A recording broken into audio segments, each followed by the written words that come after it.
Dans cette vidéo, on va répondre à des questions sur les logarithmes. Alors, la question, c'est déterminer la valeur de l'inconnu dans les équations suivantes. Certains numéros nécessitent l'utilisation de la technique de factorisation produit-somme. Et on nous donne un conseil. Commencez par simplifier votre équation de façon à la voir dans la forme b à la c égale a ou log en base b de a égale c. Pourquoi on veut ces formes-là? C'est pour pouvoir utiliser justement la définition du logarithme qui permet de passer d'une de ces formes-là à l'autre. Donc, je vais répondre à la question A, B et C, qui est de l'autre côté ici. Donc, je vais commencer par A. Donc, ici, on a plusieurs logs. On va essayer de les regrouper ensemble pour avoir la forme log en base b de a égale c. Donc, premièrement, ici, on a une soustraction entre deux logs. Et quand on a une soustraction entre deux logarithmes, ce qu'on peut faire, c'est une division. On peut les regrouper ensemble et diviser ce qu'il y avait à l'intérieur de chacun des logarithmes. Donc, ça fait 3x plus 7 divisé par x moins 2. Et ça, c'est égal à log en base 5 de 25. Log en base 5 de 25, on peut le faire sur la calculatrice en utilisant la loi de changement de base, en faisant log de 25 sur log de 5. Mais on peut aussi se dire quel est l'exposant qu'on doit mettre à 5 pour obtenir 25. L'exposant qu'on doit mettre à 5 pour obtenir 25, c'est 2.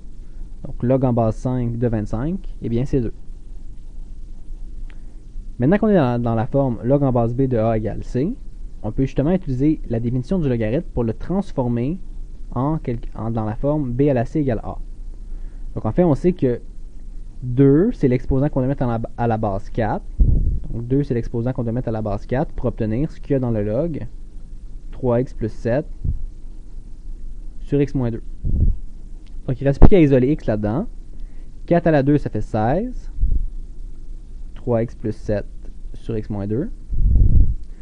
Moi ici, je vais enlever mon x moins 2 du dénominateur, donc je vais multiplier par x moins 2 de chaque côté, parce que le x moins 2 divisait.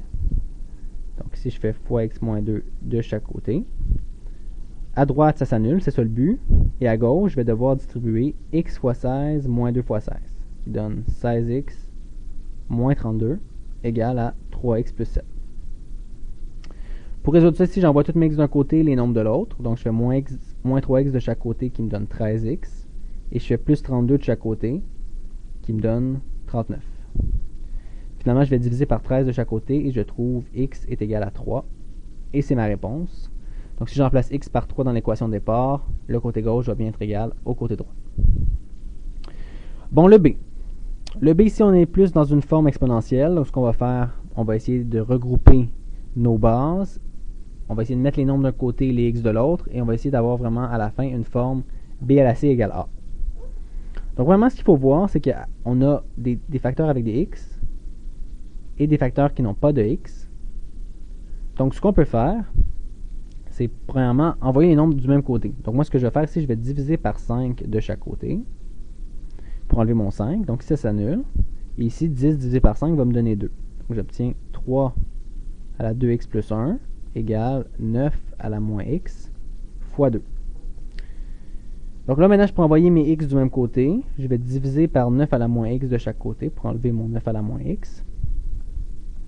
Donc ça va me donner 3 à la 2x plus 1 sur 9 à la moins x est égal à 2.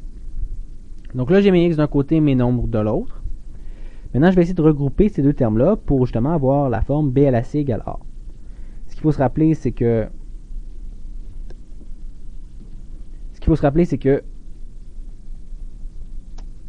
9, c'est 3 à la 2, donc je peux écrire 3 à la 2 à la moins x.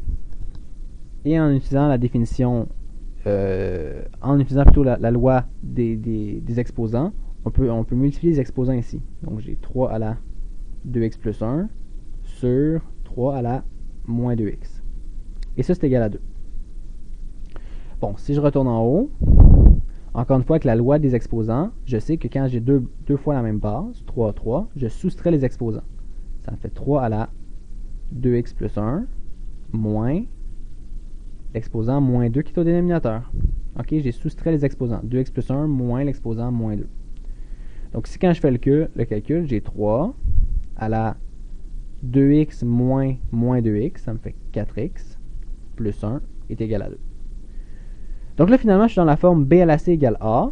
Ma base, c'est 3. Mon exposant, c'est 4x plus 1. Et la puissance, la réponse, c'est 2. Donc, je peux utiliser la relation d'équivalence avec les logarithmes. Et je peux dire log en base 2. Oups, désolé, log en base 3, je me suis mélangé. Log en base 3. Donc, c'est-à-dire, quel est l'exposant que je dois mettre à la base 3 pour obtenir 2? Eh bien, la réponse, c'est 4x plus 1. Ça, ici, pour calculer ça, je dois utiliser la loi de changement de base. Je sais que log en base 3 de 2, c'est log en base 10 de 2 sur log en base 10 de 3. Donc, quand je fais le calcul, je le fais sur ma calculatrice, ça fait ln, ou log de 2 plutôt, divisé par log de 3, qui me donne approximativement 0,63 est égal à 4x plus 1. Ensuite, je vais faire moins 1 de chaque côté. J'obtiens moins 0,369 est égal à 4x, approximativement toujours. Et finalement, je vais diviser par 4 de chaque côté et j'obtiens ma réponse finale, moins 0,0923 approximativement est égal à x. Et ça, c'est la réponse, c'est la valeur de x, qui fait en sorte que si je remplace x par cette valeur-là dans mon équation de départ, eh bien le côté gauche va être égal au côté droit. Bon, dernière question, la question ici. Donc ici, encore une fois, j'ai plusieurs logs. Je vais essayer de les regrouper ensemble pour arriver à la forme log en base b de a égale c. Donc premièrement ici, j'ai un nombre qui multiplie un log, donc je vais le rentrer à l'intérieur et je vais aller le mettre en exposant. Donc ça va me faire ln de 16x à la 4, tout ça exposant 1 quart. Donc je vais juste travailler avec ça pour l'instant. Par la loi des exposants, je vais distribuer mon exposant 1 quart. Donc ça fait ln de 16 à la 1 quart fois x. 4 fois 1 quart, ça fait x. Ça fait 1 plutôt. Et finalement, 16 à la 1 quart, ça donne 2. Donc en fait, j'ai ln de 2x. J'ai simplifié le premier terme ici. Plus ln de 3x moins 1 est égal à ln de 2 moins x. Quand on a une addition en deux logs, on peut les multiplier. Donc ça me fait ln de 2x fois 3x moins 1 est égal à ln de 2 moins x. Là, ce qu'il faut remarquer, je peux arrêter là. Oui, je peux envoyer mon ln de l'autre côté, c'est une autre façon de faire, mais moi je vais arrêter là. Étant donné que j'ai ln de chaque côté, en fait, tout ce qui m'importe maintenant, c'est que ce qu'il y a à l'intérieur de chacun des logarithmes, il faut que ce soit égal. Donc, je peux oublier les logs et je peux simplement dire 2x fois 3x moins 1 doit être égal à 2 moins x. Et là, résoudre cette équation-là. Donc, je vais commencer par distribuer le 2x. Donc, ça me fait 6x2 moins 2x égale 2 moins x. Et pour résoudre une équation qui contient des x et des x2, on va tout envoyer du même côté. Donc, je vais faire plus x de chaque côté. Ça va me faire 6x2 moins x. Et je vais faire moins 2 de chaque côté. Moins 2 égale 0. Donc là, je suis dans la forme ax2 plus bx plus c égale 0. Alors, je peux trouver mes solutions en faisant une mise en évidence double. La technique pas mise en évidence double, désolé. La technique produit-somme. Donc le produit et la somme. Je cherche deux nombres qui en se multipliant donnent moins 12 et qu'en s'additionnant donnent moins 1. En énumérant la liste des nombres qui en se multipliant donnent moins 12, on trouve moins 4 et moins 3. Parce que moins 4 fois moins 3, ça donne moins 12. Et moins 4, désolé, il n'y a pas de moins 3. Je me suis trompé. Donc, moins 4 fois 3 donne moins 12. Et moins 4 plus 3 donne bien moins 1. Donc, je peux réécrire mon trinôme comme ça. 6x à la 2 moins 4x plus 3x moins 2 égale 0. Et je peux maintenant faire une mise en évidence double. Donc, ces deux-là ici ont 2x en commun. 2x, il reste 3x moins 2. Et ici, ben, en fait, ils n'ont rien en commun, mais j'ai 3x moins 2. Donc, si je mets ces deux termes-là, je fais une simple mise en évidence, ça me donne 3x moins 2 fois, il reste 2x plus 1. Et ce sont mes solutions.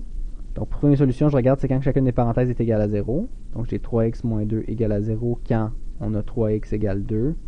Donc, quand on a x est égal à 2 tiers. Première réponse. Et deuxième réponse, c'est quand 2x plus 1 est égal à 0. Donc, c'est quand 2x est égal à moins 1.